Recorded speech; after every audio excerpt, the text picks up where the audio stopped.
자, 이번 시간 강의 진행하겠습니다. 자, 우리 앞에서는 이제 생명체를 이루는 분자 중에 DNA, RNA, 단백질 이렇게 얘기를 했어요. 그 무지 중요한 분자들이기 때문에 그거는 뭐 꼭 잘 알아야 되고, 자, 그 다음 하는 분자들은 우리 시험에 그렇게 잘 나오는 분자들은 아닌데 얘들이 어떤 특성을 가지고 있다라는 것까지는 우리가 알자고요. 그래서 이제 다룰 내용들이 탄수화물을 다룰 거고요. 탄수화물. 자, 그 다음 이제 지방을 다룰 겁니다. 지방. 탄수화물과 지방. 자, 그리고 무기질과 비타민이 있는데 그건 비타민 얘기를 할 거예요. 자, 그래서 얘들 세 개의 특징을 구분해서 아시면 됩니다. 탄수화물이 어떤 역할을 한다, 어떤 것들이 있다, 지방도 어떤 것들이 있다, 어떤 역할을 한다, 뭐 비타민도 어떤 것들이 있다, 어떤 역할을 한다, 이렇게 아는 거예요. 간단하죠, 여러분? 간단하게 생각하십시오. 자, 그럼 탄수화물부터 이제 얘기를 우리가 할 텐데, 자, 탄수화물 있잖아요.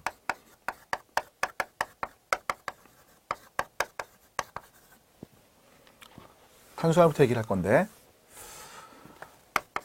자, 탄수화물은 단당류라는 걸 공부할 거예요. 그러니까 DNA, RNA, 단백질, 그러면 유클레오티드, 아미노산으로 구성되어 있잖아요. 그때 탄수화물은 구성하는 성분이 단당류다 이렇게 얘기를 하는 거죠. 단당류. 단당류. 자, 그럼 이 단당류인 애들이 이제 서로 또 중합을 하겠죠. 중합을 해서 어떤 형태를 이제 만들게 될 거예요. 그 형태를 만들게 되면 우린 그것을 다당류라고 부릅니다. 다당류. 다당류는 구조가 다양하기 때문에 우리가 어떤 구조다 이렇게 딱 지칭하지는 않아요. 복잡한 구조를 사실 갖고 있겠죠. 자, 그래서 우리가 다당류라고 하는 얘기들을 할 거예요. 다당류. 그 다음 끝으로 하나 더 얘기하는 것은 이당류를 얘기할 거예요. 단당류 두 개가 붙어 있다면 그걸 우리가 이당류라고 부른다. 단당류 두 개가 붙어 있다면 그것을 우리가 이당류라고 부릅니다. 이당류에 대한 얘기를 이제 할 거예요. 자, 이렇게 세 가지로 나누어서 살펴볼 테니까 이 세 가지 특성을 이제 공부하실 때 각각의 종류들과 특징들을 아는 게 중요하다라고 보시면 되겠습니다. 그럼 먼저 단당류부터 얘기를 하겠습니다. 단당류.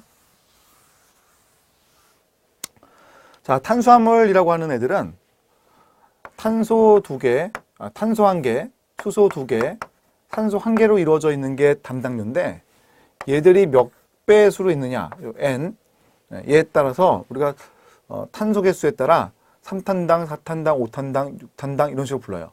그럼 예를 들어서 6탄당 그러면 6탄당이 어떻게 할까요?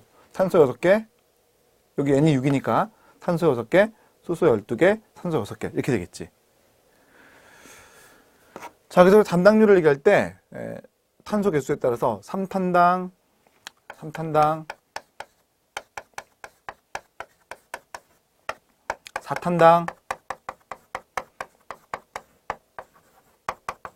5탄당, 6탄당 이런 식으로 불러요. 그 중에 이제 관심이 있는 애가 얘 제일 관심이 있어요. 다른 애들도 물론 중요한 분자들이 있는데 얘가 관심이 있습니다. 우린 얘에 대한 얘기를 많이 할 거고 나머지 애들은 공부하다 보면 이제 등장을 하는데 그때 그냥 상황에 따라서 우리가 정리하면 되는 거예요. 자, 오늘은 이제 얘에 대한 얘기를 해보자. 6탄당. 그다음 6탄당이 있죠?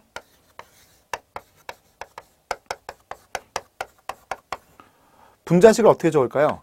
탄소가 6개, 수소가 12개, 산소가 6개. 이게 6탄당이겠죠?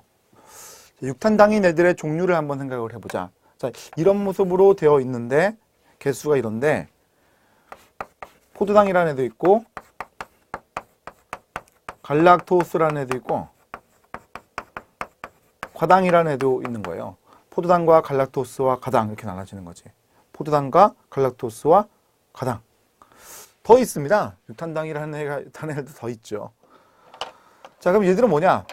분자식은 똑같아. 즉 분자의 구성 똑같습니다. 탄소 6개, 수소 12개, 산소 6개 다 똑같은데 모습이 달라. 구조가. 그 구조가 다른 애들을 우리가 이성질체라고 부르거든요. 이성질체. 그래서 얘들을 우리가 이성질체가 아니다 이렇게 얘기하는 거야. 이성질체가 아니다.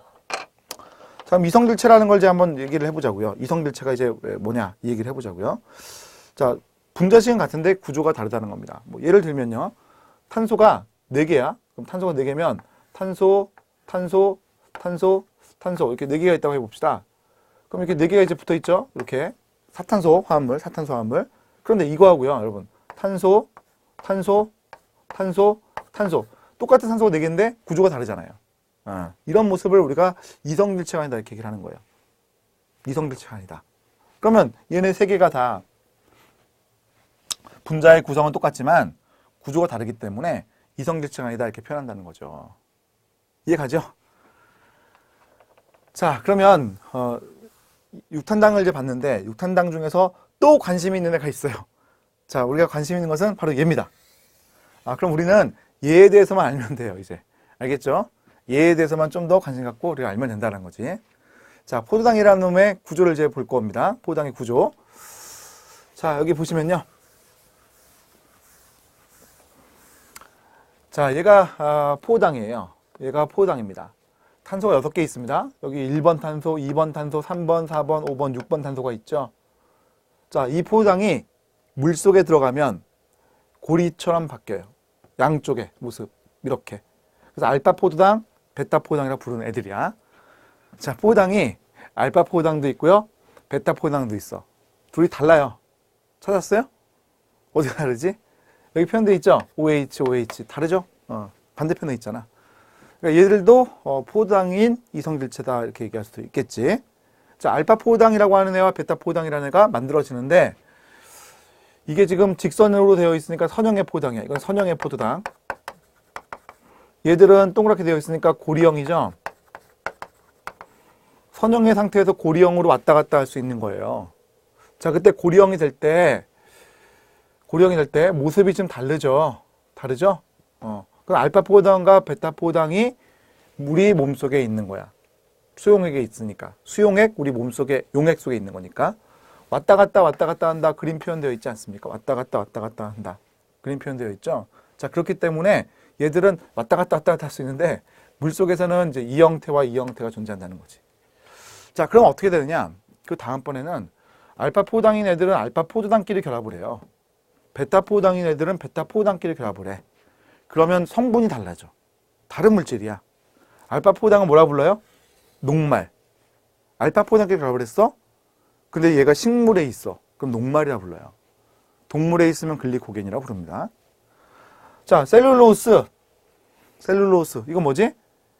네, 식물의 세포벽을 이루는 물질이야. 베타 포도당끼리 결합하면 셀룰로스예요. 아시겠어요? 이게 달라진다는 겁니다. 자, 그럼 달라진 걸 우리가 한번 정리를 좀 해보자고요. 자, 벌써 이제 두 번째 다당류에 대한 얘기를 들어가는 건데, 다당류, 폴리사카라이드라고 불리우는 다당류. 자, 다당류를 이룰 때 포도당끼리 결합을 하는 거잖아요. 그 포도당끼리 결합을 했을 때 알파 포도당끼리 결합을 해요. 그러면 뭐였지? 녹말. 식물이 가지고 있어. 동물이 가지고 있으면 글리코겐. 이거는 언제 쓰냐면 우리가 음식을 먹으면 포도당들을 내가 먹는 거잖아요. 그것들을 저장을 해놓는 상황이고요. 얘가 나중에 필요하면, 즉 우리 몸속에서 다른 성분들을 막 이렇게 썼는데 필요하잖아, 모자라잖아 포도당이. 그러면 내가 저장해 놓은 거를 쓰는 거야. 내가 먹은 것들을 저장해 놓는 거지. 자, 다당류에서 첫 번째 저장형 다당류라고 부르고요. 저장형 다당류라고 하는 애들은 알파 포도당끼리 결합을 하는 것이 특징. 알파 포도당끼리 결합하는 게 특징. 그럼 알파 포도당끼리 결합을 했지. 그럼 얘가 식물에 있다면 또는 동물에 있다면 달라진다는 거죠. 자, 동물에 있다면 글리코겐이라는 형태로 가지고 있다. 동물은 글리코겐 형태를 갖고 있는 거야. 자, 이 글리코겐은 알파 포도당끼리 결합을 한 거고요. 이것을 간과 근육에 보관해. 그럼 우리가 근육 운동한다라고 한다면 어떻게 되는 거야?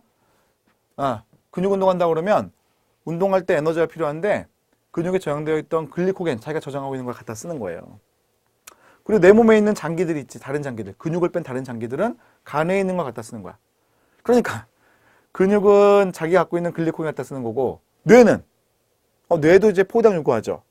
그때 뇌가 돌아가기 위해서는 간에 있는 글리코겐을 분해하는 거지. 그러면 뭐 간에 많이 저장하겠어? 많이 저장 못 하거든. 100g밖에 저장 못 해. 뇌가 막 더 달래. 그럼 어떻게 해야지? 당이 딸리는 거야. 네? 그래서 우리가 뭐 사탕 먹거나 이러면 머리 잘 들어간다고 하잖아요. 바로 그 얘기라고. 자, 글리코겐이라고 하는 것을 저장해 놨다가 그걸 갖다 쓴다. 저게 떨어지면 다른 데에서 내가 얻어내야 돼요. 먹거나 또는 다른 내 몸의 성분들을 포도당으로 바꿔야 돼요. 단백질을 포도당으로 바꿀 수도 있고, 예? 그렇게 다른 유기물질들을, 내 몸에 있는 유기물질들, 이런 물질들을 다시 포도당으로 바꿔야 한다는 거죠. 이해가세요? 자, 그러면 식물이라면 누구 갖고 있을까? 식물. 자, 식물이라면 녹말. 식물은 녹말 또는 전분을 갖고 있다라고 얘기를 해요. 녹말 또는 전분. 녹말 또는 전분을 가지고 있는 겁니다. 그럼 녹말 또는 전분을 가지고 있는데 얘가 어디에 저장되어 있을까? 자, 식물에 여러분 이거 들어봤어요? 엽록체? 들어봤어요? 엽록체에 저장되어 있거나 또는 백색체에 저장되어 있습니다. 백색. 여러분 백색. 녹말 전분은 밀가루 성분을 생각하시면 되는데 밀가루는 백색 띠고 있잖아. 백색체에 들어있으니까 그래. 백색체에 있어. 백색체에 보관하고 있습니다. 그래서 필요하면 뭐야? 쓰는 거야. 즉 식물은 광합성을 하면은 광합성하면 포도당 만들 수 있습니다. 포도당을 만들었어? 광합성 많이 했어? 그럼 저장해야지. 엽록체에 저장을 해. 그래서 식물이 광합성 못할 때가 있잖아. 뭐 밤, 네? 또는 뭐 일조량이 안 돼. 뭐 흐린 날씨. 그때는 저장한 거 갖다 써야 되잖아요. 그래서 엽록체나 백색체에 저장을 했다가 갖다 쓴다는 거지. 자, 전분 또는 녹말을 우리가 구분할 수가 있어요. 얘들에 들어있는 성분이긴 한데 얘들을 구분합니다. 아밀로스, 아밀로펙틴.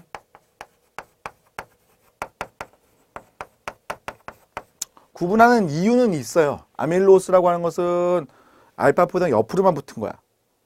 예. 반면에 아밀로펙틴이라는 것은 알파포당 옆으로 붙었는데 이게 가지를 치듯이 이렇게 빠져나갈 수 있는 거. 가지를 치듯이. 그게 뭐야? 아밀로펙틴. 글리코겐은 옆으로 붙었는데 아밀로펙틴처럼 옆으로 이렇게 빠져나갈 수 있는 거지.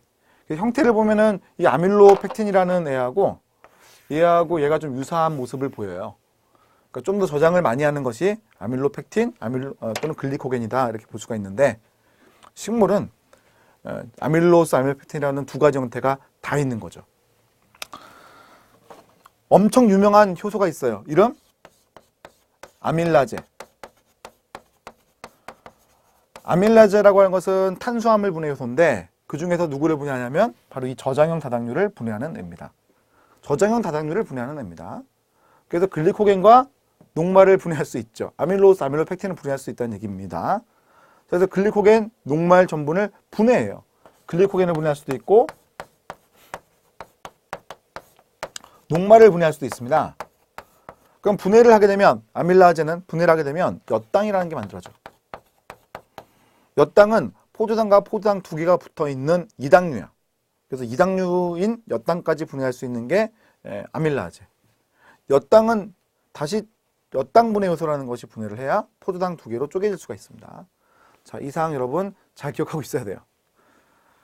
자, 그 다음 두 번째. 베타 포도당끼리 결합하는 걸 이제 보겠습니다. 베타 포도당끼리 결합한다. 자, 그러면 저장형이 아니라 이번엔 체구성 다당류다 이렇게 불러요. 자, 여기 볼게요. 자, 앞에 있는 그림은 글리코겐의 그림을 보여주는데 지금 얘들은 전부 다 알파 포도당이고 옆으로 일렬로 이렇게 결합하게 되면 나선처럼 꼬여요. 근데 가지를 제가 친다고 그랬잖아요. 그래서 가지를 치는 모습이 보이는 거예요. 자, 반면에 자, 베타 포당들끼리 결합하면 옆으로 결합하는 모습이 나오면서 아래 윗방향으로 수소 결합이 되면서 여기 섬유들이 즉 실들이 모여 있는 것 같은 모습을 보여요. 이런 것이 베타 포당끼리 결합했을 때 특징인 거죠. 자, 그래서 우리가 그 상태를 보게 되면 자, 우리 두 번째잖아요. 자, 체구성 다당류. 자, 누구끼리 결합했다고요? 베타 포당끼리 결합했지. 그런데 동물의 경우에는 약간 다른 문자를 써요. 포당이 아니라 아세틸글루코사민이라는 성분을 쓰거든. 그러니까 걔는 포도당의 2번 탄소 위치에 아세틸기가 붙어 있어요. 그래서 약간 성분이 달라. 자, 이제 따로 적을게요. 자, 첫 번째 누구? 동물의 경우에는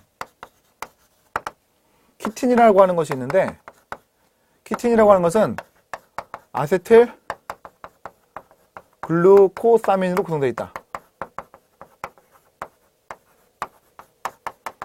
동물이라고 하는 애들은 키틴을 갖고 있는데 아세틸 글루코사민이라는 성분으로 구성되어 있는 게 특징. 그럼 이 키틴은 어디에 있냐라고 하는 건데, 이 키틴이라고 하는 것은 절지동물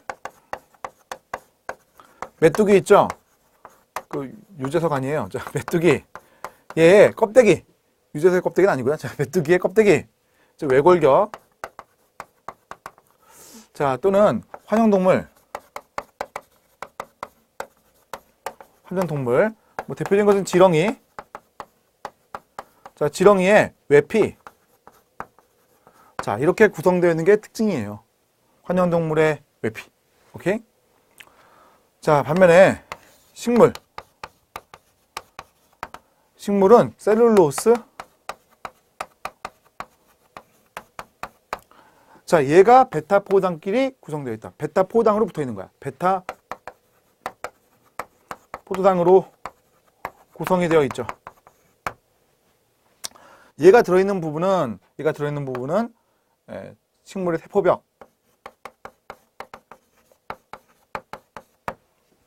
셀룰로스가 들어있는 것은 식물의 그 세포벽, 세포의 벽, 이 부분이 셀룰로스로 이루어져 있는 것이 특징이다. 자, 셀룰로스라고 하는 것은 아밀라제에서 분해가 될까? 분해가 안 됩니다. 그럼 셀룰로스를 분해할 수 있는 효소가 따로 있는데, 효소의 이름은 셀룰라제.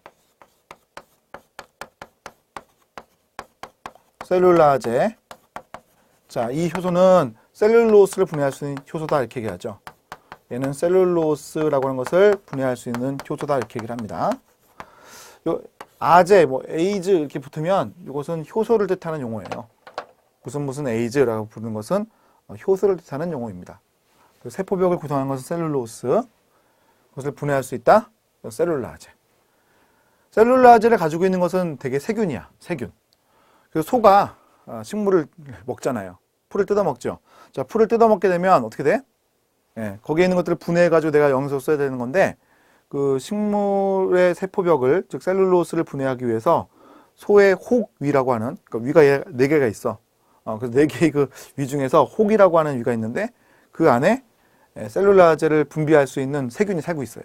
그 세균이 이렇게 분비하는 것에 의해서 세포벽이 깨지면서 포도당들이 쪼개지니까 그 포도당들을 흡수해서 소가 사는 거야. 근데 우리 사람은 그런 세균이 없어. 그러니까 이거 먹어봐야 아무 소용이 없죠. 그러니까 우리가 나무를 많이 먹어봐야, 식물을 많이 먹어봐야 살이 안 쪄요. 분해가 안 돼, 내 몸에서. 그러니까 나가지. 내가 갖고 있는 효소는 뭐예요? 아밀라제. 아밀라제 효소는 이거 분해할 수가 없잖아요. 세포벽을요. 그러니까 어떻게 돼? 배설된다, 이렇게 얘기를 하는 거라고. 자, 우리 교재를 한번 이제 가볼게요. 자, 30페이지 탄수화물이 있습니다. 자, 거기 첫 번째 1번 동그라미하고 표가 지금 보이실 거예요. 표. 그죠? 표 보이시죠? 표 보이세요? 표 보이십니까? 네. 표 보이시죠? 자, 표를 보시게 되면은 거기 단당류, 뭐 이당류, 다당류라고 지금 표현되어 있는데, 단당류들 종류가 막 나와 있죠. 그 중에 우리가 지금 관심 있는 것은 육탄당이기 때문에 그에게 포커싱을 딱 맞춘 거예요. 자, 그 다음 이당류는 아직 얘기 안 했어요. 그 다음 다당류. 자, 다당류는 전분, 글리코겐, 셀룰로스, 키틴 이렇게 나눠놨죠. 지금 우린 이걸 공부한 거야. 이것만 잘 외우시면 돼. 자, 그 다음 오른쪽 가보시면은요, 탄수화물에 대한 여러 가지 얘기들을 더 해놓았어요. 시험에 거의 뭐 이거 등장하지 않아요. 읽어보시면 뭐 도움이 되는데, 뭐 크게 뭐 시험에 나오는 건 아니니까 한번 읽어보고 뭐 그렇구나 하고 넘어가십시오. 다음 장 7번. 이건 알아야지. 자, 다당류는 에너지원으로 사용되는 저장 다당류의 구성 탄수화물, 최구성 저장 다당류와 구성 탄수화물을 아닌다. 최구성 또는 구성.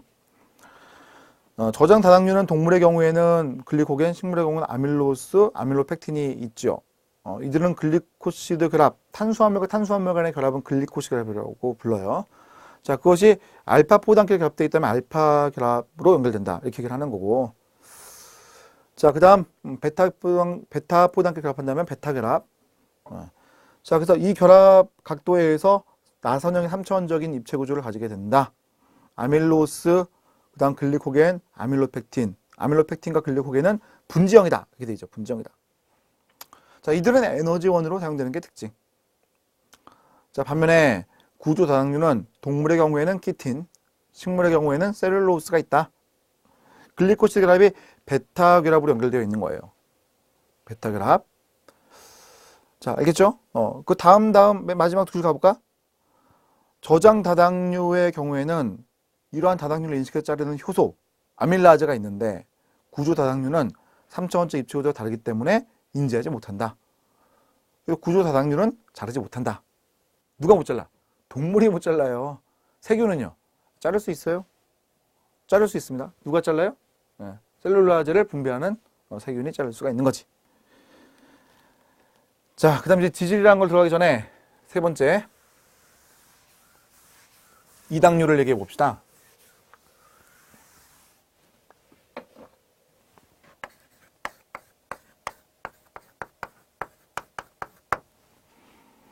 다이사카라이드라고 부르는 게 이당류예요. 당 두 개가 붙어 있으니까 이당류라고 부릅니다.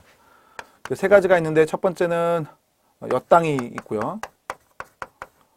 엿당은 포도당이라고 하는 성분과 포도당이라고 하는 성분이 붙어 있는 거고, 두 번째는 젖당. 젖당은 포도당이라고 하는 성분과 갈락토스가 있는 거고, 그다음 세 번째는 설탕. 설탕은 포도당이라는 성분과 과당이 붙은 것을 말한다. 그걸 이제 우리 이당류다 이렇게 부르는 거예요. 엿당, 젖당, 설탕 나눠져 있죠? 각각 누구가 붙었는지를 아시면 돼. 포도당과 포도당이 붙었다.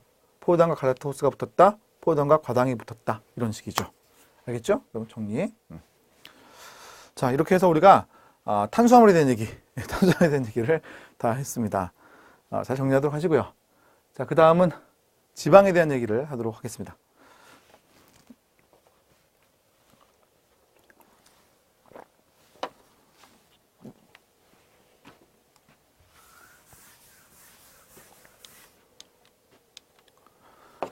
자, 이번 여러분 지방에 대한 얘기를 하도록 할게요. 지방.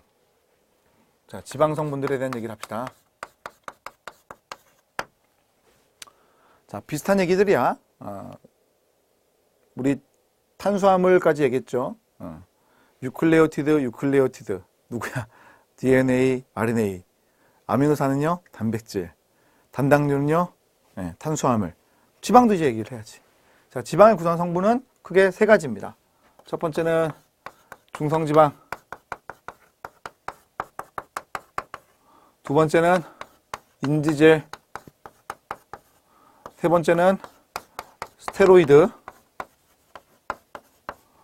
네 번째는 없어요. 알겠죠? 그러니까 세 가지로 이루어져 있습니다. 세 가지. 자, 세 가지. 자, 특징들을 아는 거예요. 중성지방이라는 지방도 있고요. 인지질이라는 지방도 있고요. 스테로이드라는 지방도 있습니다. 그래서 그 세 가지의 특징을 우리가 아는 겁니다. 뉴클레오티드끼리 연결되어 있다. DNA의 경우에 이중 나선 만들잖아요. 지방은요, 그런 게 없어. 그냥 물속에서 지들끼리 뭉쳐. 그러니까 우리가 얘기할 게 없어. 탄수화물, 단당류끼리 결합을 하게 되면 다당류가 됐었지. 저장형 다당류는 나선의 형태라고 그랬고요. 그지? 자, 또는 채구형 다당류는 실과 같은 섬유 형태라고 그랬지. 그런데 얘들은 그런 게 없어요. 뭉쳐. 그러니까 구조를 안 다뤄. 그러니까 개개인별로, 개개인이래. 이 인간이 아니야. 자, 개개별로 어떤 건지만 알면 돼요. 알겠지? 자, 근데 하나를 더 배울 거예요. 지방이라고 하는 걸 보게 되면 중성지방과 인지질은 지방산을 가지고 있는데 그 지방산이 포화지방산이냐 불포화지방산이냐. 여러분 포화지방, 불포화지방 많이 들어봤죠? 포화지방산이냐 불포화지방산이냐에 따라서 달라지거든? 그래서 이걸 이제 구분하는 거는 우리가 해야 돼요. 포화지방산과 불포화지방산의 구분. 이건 우리가 해야 돼. 알겠죠? 자, 이 얘기를 하도록 할게요. 이제부터 처음 그럼 중성지방부터 얘기를 할까요? 중성지방.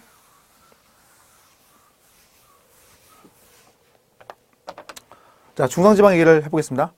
자, 먼저 구조를 볼까요? 구조. 자, 구조 이렇게 생겼죠? 이게 중성지방의 구조예요. 중성지 부족. 뭐 복잡한 것 같은데, 그지? 자, 우리 뭐와 뭐로 이루어져 있고 얘가 어떤 특성이 있다 이걸 알면 되는 거예요. 자, 이렇게 생긴 애는요, 전체적으로 물과 친하지 않아. 왜냐면 이쪽이 이제 물과 친하지 않은 지방산이라고 하는 탄소와 수소로만 이루어지는 부분들이고, 이쪽도 약간은 이제 친환성이라고 되어 있긴 하지만 산소가 그렇게 많지가 않기 때문에 산소가 이게 상당히 이제 극성이 강하다. 즉 물과 친하거든. 물도 H2O잖아요. 산소가 있지만 그렇게 세지 않기 때문에 전체의 소수성이 커. 그리고 우리가 중성지방이라고 하는 것은 거의 소수성 분자야. 사실 뭐 지방은 소수성이지. 근데 지방 중에서도 소수성이 좀 약한 애 구분을 한다면 얘는 완전 소수성이라고. 자, 어디에 이런 애가 쓰이냐면 피하 지방 또는 기관의 보호층, 피하 지방 또는 기관의 보호층, 우리 기관, 우리 몸 안에 있는 뭐 심장 또는 뭐 폐 뭐 이런 것들 있잖아요. 그런 것들을 이제 감싸는 부분들이 이 중성지방들로 구성되어 있는 성분들이 있다는 거야. 자, 또는 에너지원. 이 얘기는 우리가 많이 하죠. 응? 내 몸에 똥배지, 그치? 똥배 부분에 뭐가 있어? 지방세포가 있는데 그 지방세포 안에 중성지방이 들어있어요. 그 중성지방이 뭐예요? 그 중성지방이 에너지원으로 쓰이는 거야. 알겠지? 예. 자, 이 중성지방은 어떻게 구성되어 있다? 구성을 보니까 중성지방은, 자, 여기다 적을게요. 트리글리세이드라고 부르는데, 얘 다른 이름이야. 이거 다른 이름. 자, 트리글리세이드 중성지방. 자, 얘는 세 개의 지방산과 한 개의 글리세롤이라는 분자로 이루어져 있어요. 자, 여기 이제 트리글리세이드 중성지방이라고 하는 애예요. 중성지방. 자, 다시 한번 구조를 보게 되면, 다시 구조를 볼게요. 여기 구조를 다시 한번 보게 되면, 이 부분이 이제 지방산이야. 하나, 둘, 셋. 자, 이쪽이 글리세롤이야. 글리세롤, 지방산 하나, 둘, 셋 붙어 있지. 자, 이거 소수성이 큰 중성지방. 자, 그다음 두 번째 문제 얘기할게요. 인지질. 자, 인지질은 이렇게 생긴 게 인지질이야. 이렇게 생긴 게 인지질. 자, 인지질. 자, 두 번째는 인지질. 자, 인지질이라고 하는 분자도 소수성이 커. 그러니까 지방이죠, 당연히요. 지방이에요. 지방인데 친수성의 정도가 좀 약간 세졌어. 친수성 정도가 세졌습니다. 그래서 우리가 양쪽성, 소수성과 친수성이 같이 있는 또는 양친매성, 양쪽이 다 친한 이런 분자다라고 얘기를 해요. 자, 다시 한번 그림 볼게요. 자, 이 그림. 자, 여기 보시면은 이쪽에 이제 인상기가 있죠. 인상기. 그 아래쪽에 이제 글리세롤 있죠. 여기까지는 친수성이 좀 강해. 그 아래쪽에 있는 게 뭐예요? 지방산이죠. 지방산. 그래서 우리가 인지질이라고 부르거든. 인지질. 그래서 이쪽 위에 부분은 친수성이 좀 강하고 아래 부분은 친수성이 좀 약하니까 소수성이라고 불러.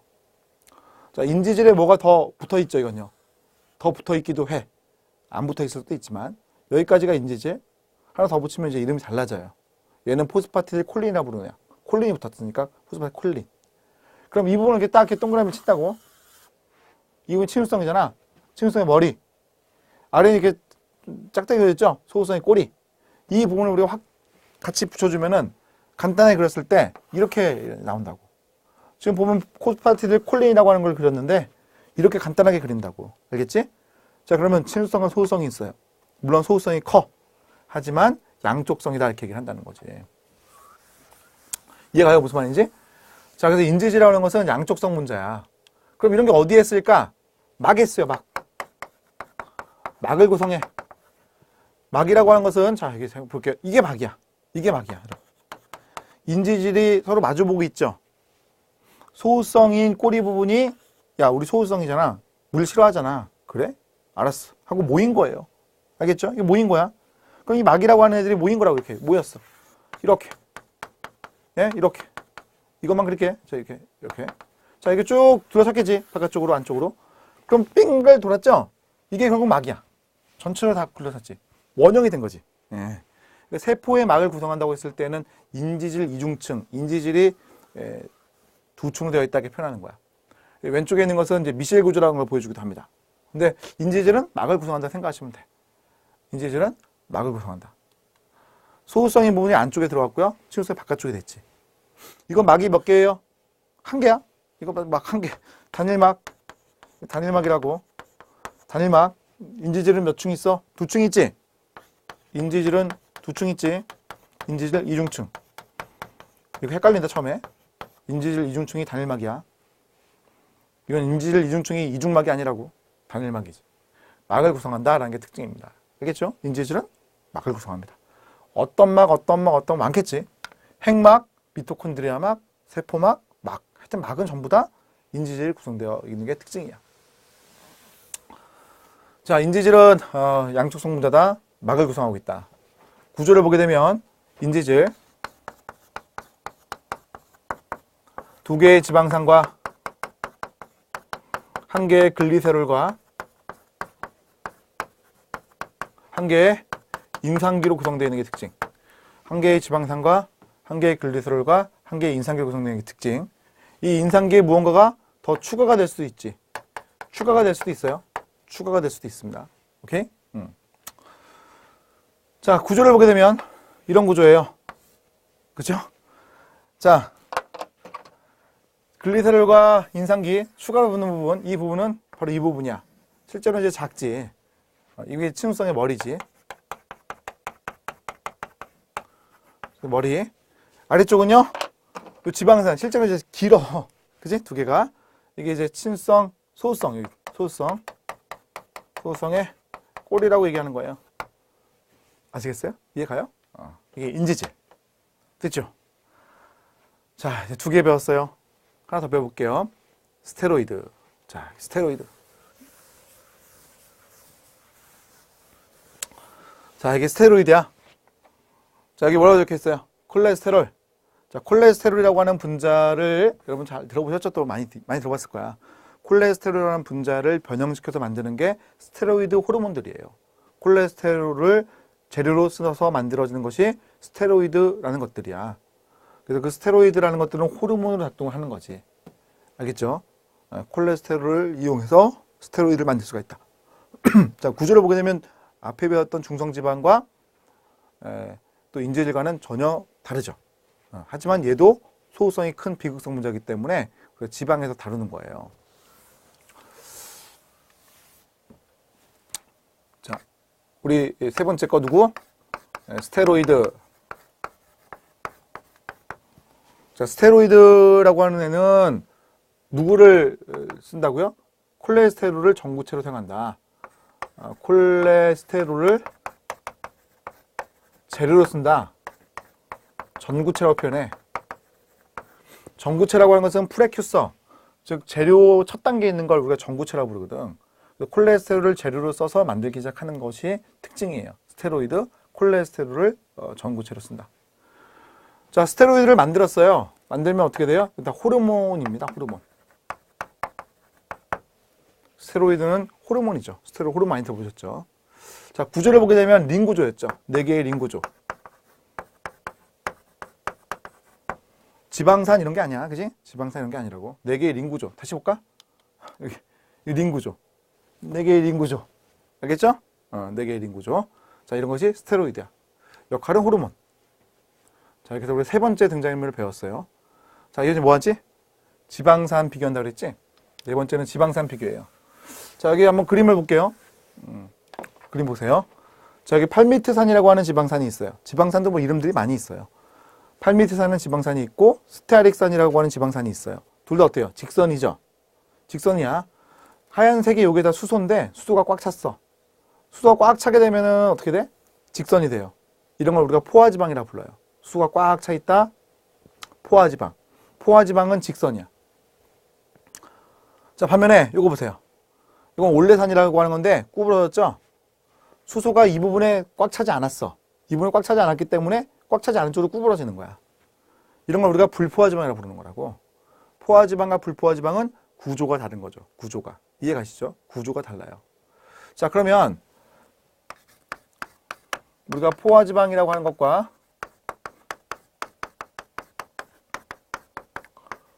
불포화 지방이라고 하는 걸 나눌 수가 있는데,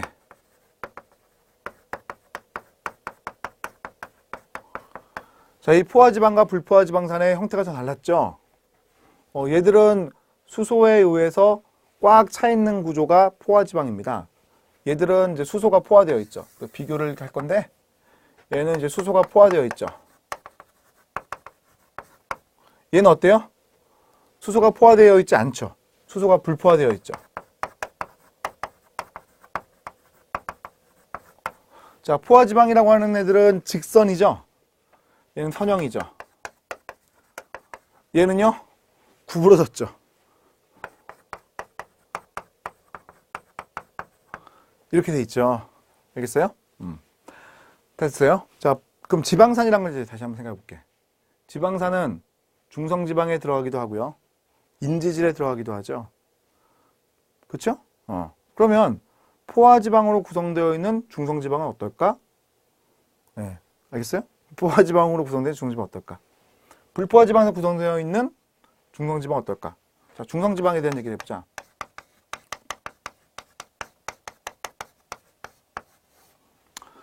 자, 포화지방으로 구성되어 있는 중성지방이라고 했을 때 포화지방은 대개 동물이 가지고 있기 때문에 동물성 지방이라는 얘기를 해요.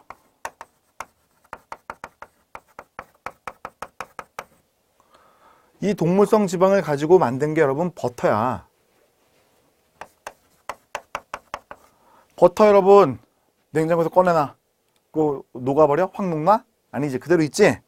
상온에서, 상온. 우리 실온. 상온에서 어떻게 돼? 고체야. 동맥경화 유발해 안 해? 유발해. 아시겠죠? 이거 유발하는 거예요. 반면에 불포화 지방 있지? 자, 얘들 중성지방이잖아? 식물은 중성지방을 불포화 지방을 갖고 있어. 식물성 지방이야. 식물성 지방. 이거 뭐야? 올리브유야. 올리브유. 자, 올리브유 여러분 냉장고에 꺼내놔봐. 어떻게 돼?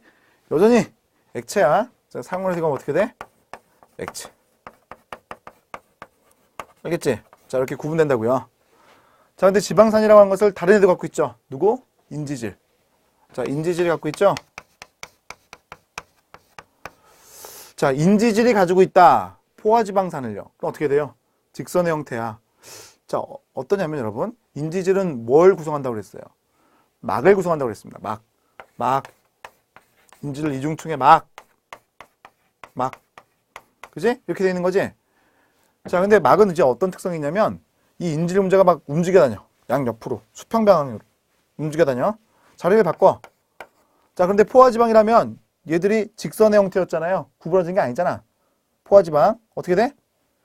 이 형태로 곱게 되어 있으니까 이 자리를 바꾸는 게 쉽지 않아. 소수성인 부분들이 서로 붙어 있기도 하고, 옮겨 다닌다고 해서 멀리 못 간다고. 그런데 불포화지방 어떨까? 구부러져 있지? 구부러져 있다고. 자리 바꾸는 게 어때? 장난 아니게 빨리 될 수가 있겠지. 지방산이라고 하는 애들끼리 서로 결합하지 않을 뿐만 아니라, 예? 듬성성 떨어져 있으니까 어떻게 돼? 듬성성 크게 성큼성큼 움직이잖아. 유동성이 크다 이렇게 얘기해. 움직이는 게 워낙 잘 된다는 거지. 자, 그래서 우리가 포화지방을 가지고 얘기할 때 인지질의 성분이기도 하잖아요. 그럼 인지질은 막의 유동성이 어떻게 된다? 감소되는 거다 이렇게 얘기를 하는 거고, 여기서는요, 막의 유동성이 증가된다 이렇게 얘기를 하는 거야. 알겠어요? 자, 그래서 우리가 포화지방과 불포화지방이라고 하는 것을 구분해서 얘기할 수 있는 거예요. 구분. 알겠죠? 이해갑니까? 자, 하나 더 얘기할게요. 자, 포화지방과 불포화지방이라고 하는 것을 비교해서 이제 봤는데, 자, 사람들이 포화지방산이라는 게 되게 안 좋다는 걸 알았어요. 왜냐면 이 포화지방이라는 애가 우리가 섭취를 많이 하게 되면 동맥 경화를 일으키죠. 예? 동맥 경화를 일으키는 거야, 저게. 그러니까 사람들이 이거 큰일 났네. 먹지 말자. 저거 안 좋아. 먹지 마. 됐지. 그래서 우리 버터 소비가 어떻게 돼요? 감소하는 거야. 난리가 났어. 식품회사, 그지? 망하게 생겼다고. 그래서 이제 뭘 해요? 짱구를 부렸어. 예? 그래서 불포화 지방으로 이루어져 있는 식물성 지방에 수소를 막 첨가했거든? 수소를 막 첨가하니까 불포화되어 있던 자리에 수소가 들어가. 그럼 또 펴져. 알겠지?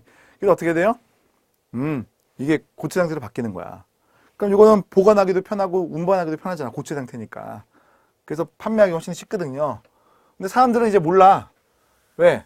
식물성 지방이 좋다는 걸 알고 있었어. 그래서 식물성 지방을 가지고 만들었다고 하니까 좋은 줄 아는 거야. 착각한 거지, 사실은. 자, 그래서 우리 식물성 지방 있잖아요. 불포화 지방산을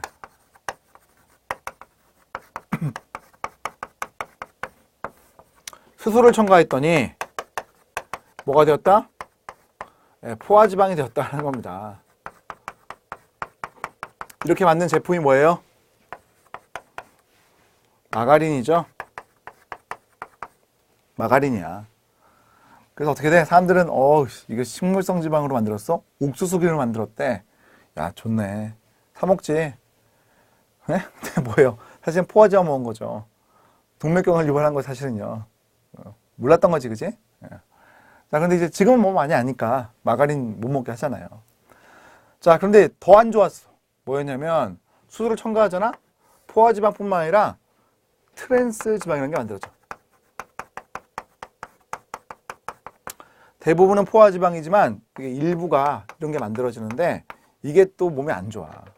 트랜스 지방이. 동맥경화를 더 유발 잘해. 그러니까 얘도 잘했는데 얘는 더 잘해. 동맥경화가 이제 한 몇 배 이상 더 증가하는 거야. 그래서 마가린 먹으면 되겠어요? 안 좋다. 응? 안 좋다. 그치? 안 좋은 거예요.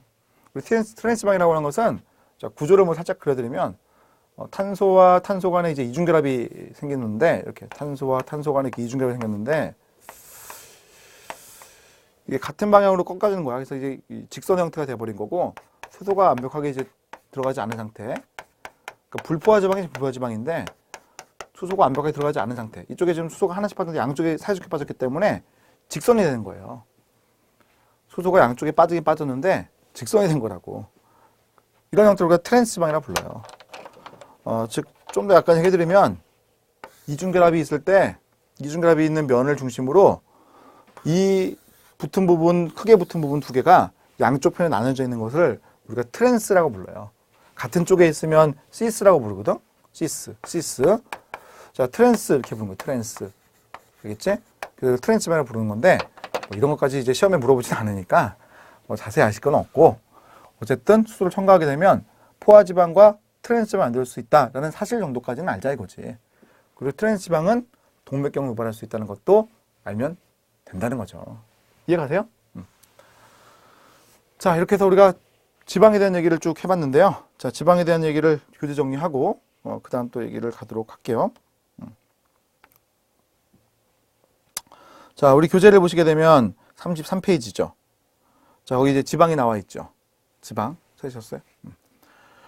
자, 탄소, 수소, 산소로 이루어져 있는 게 특징이에요. 자, 그 다음 그 아래에 보시면요. 3번 동그라미네요. 지질은 단위체가 중합되는 다른 거대 분자하고는 달리 중합체를 만드는 건 아니에요. 그냥 자들끼리 붙을 수가 있어. 종류가 세 가지가 있었지. 어떤 거? 중성지방, 인지질, 스테로이드. 다른 것들은 몰라도 돼. 이 세 가지는 알아야 돼. 자, 그 다음 그 아래 가보시면 3번 동그라미. 첫 번째 중성지방. 세 분자, 지방산 세 분자와 글리세롤 한 분자가 결합되어 있는 것이다. 그때 결합할 때 에스테르 결합이라고 하는 것이 이용된다는 게 특징이기도 합니다. 자, 그 다음 줄에 보시면요. 주로 에너지원으로 사용된다. 그 밖에 기관을 보호하는 층이 되거나 피와 지방처럼 뭐 쓰일 수가 있다. 이런 얘기가 있을 거예요. 저 밑으로 가보세요. 인지질. 지방산 두 분자와 글리세롤 한 분자, 그리고 인산기가 결합되어서 생성되는 것이다. 그 인산기에 뭐가 더 붙기도 합니다. 자, 특징을 이제 보시게 되면 다음 줄 끝에 인산기 쪽은 친수성인데 반해서 지방산 쪽은 소수성이다. 그래서 수용액에 넣으면 어떻게 돼요? 인지질 분자 서로 모여가지고요. 미셸 구조를 만들거나 또는 막을 만든다. 미셸 구조는 잘 만들어지진 않아요. 거의 막이에요. 거의 막이다 생각하시면 되고 미셸 구조는 잘 만들어지지 않는데 여기 보시면 이제 이런 게 이제 미셸 구조야. 이런 게 미셸 구조고 이런 게 막이에요. 이런 건 잘 안 만들어지고 이런 게 잘 만들어져. 그래서 이제 막만 얘기했던 거 시험도 다 막만 가지고 출제하죠. 자, 그래서 그 아래에 이제 보시게 되면 인지질의 지방의 마주분 형태의 이중축을 만들게 되면 세포 내외부의 수용을 나눌 수 있는 그런 이제 세포막이 된다는 거지. 즉 얘들이 이제 지질로 구성되어 있는 경계층이 되는 거예요. 그럼 물질들이 왔다 갔다 하는 게 쉽지가 않겠죠. 그지? 극성무자가 특히 왔다 갔다 하는 게 쉽지 않아. 막이 인지질이라고 하는 것이 소수성이 워낙 크기 때문에 지질이기 때문에 어떤 성분이 왔다 갔다 하는 게 쉽지가 않다는 얘기예요. 자, 그 다음 35페이지를 가볼게요. 자, 스테로이드는 4개의 고리구조로 되어 있다. 링 구조라고 제가 했었죠. 그죠? 자, 그 끝에 가보시면 콜레스테롤은 스테로이드의 한 종류다. 그러니까 처음 쓰이는 그 전구체, 세포막 구성 성분이 된다라고 했습니다. 이건 아직 안 배웠어요. 막에 대한 얘기는 나중에 할게요. 다른 스테로이드로 변할 수 있는 전구체가 되기도 한다. 자, 그 다음 그림 밑에 자, 지방산은 구조에 따라 포화지방과 불포화지방으로 구분이 될 수가 있다. 자, 포화지방 중간쯤 가보시면요. 탄소들이 모두 단일결합으로 겹되어 있고 수소가 꽉 차 있는 형태다. 그 다음 줄 직선의 형태를 가지고 있다. 지방들을 잘 모이게 한다. 끝에 가보시면 상온에서 고체로 존재하는 게 특징. 동물성 지방이고요. 버터가 대표적인 예다. 자, 그 다음 장 넘겨보세요. 자, 불포화 지방산. 지방산 탄화소의 탄소들이 결합을 해서 하나 이상의 이중결합으로 연결되어 있는 형태. 자, 그 다음 줄. 지방들 잘 모여있지 못하게 함으로써 지방은 상온에서 액체 존재한다. 누가요? 중성지방이. 식물성 지방이라고 불리우며 올리브가 대표적이다. 자, 이러한 불포화 지방산에 인공적으로 수소를 첨가하면 포화 지방이 되는데 포화 지방산뿐만 아니라 이중결합을 유지하지만 트랜스 불포화 지방이 생성되기도 한다. 이런 애들이 어떻게 돼요? 동맥경화를 더 잘 유발하는 거야. 알겠지? 이해가요? 자, 이렇게 해서 우리가 분자에 대한 얘기 중에 지질에 대한 얘기를 마쳐봤고요. 자, 그 다음 이제 무기질에 대한 얘기가 나오는데 이건 여러분 우리가 공부하다 보면은 알게 되는 거라서 따로 보진 않을게요. 무기질이라고 하는 분자들은 전부 다 이온들과 같은 것들을 생각하시면 될 것 같아. 이온이라든지 아니면 어떤 특정한 이제 분자들이에요. 그 분자들이 생체 내에서 어떤 역할들을 하는 거예요. 그래서 이것들을 우리가 나중에 가면 하나하나씩 다 등장을 하게 되고 배우게 되는데 뭐 그 중에 하나 뭐 이렇게 볼까요? S? 배웠죠? 단백질 구성성분 시스테인 메틴을 가지고 있다. 기억났습니까? 그 앞에서 오늘 배웠던 거. 또 P, 요거 예?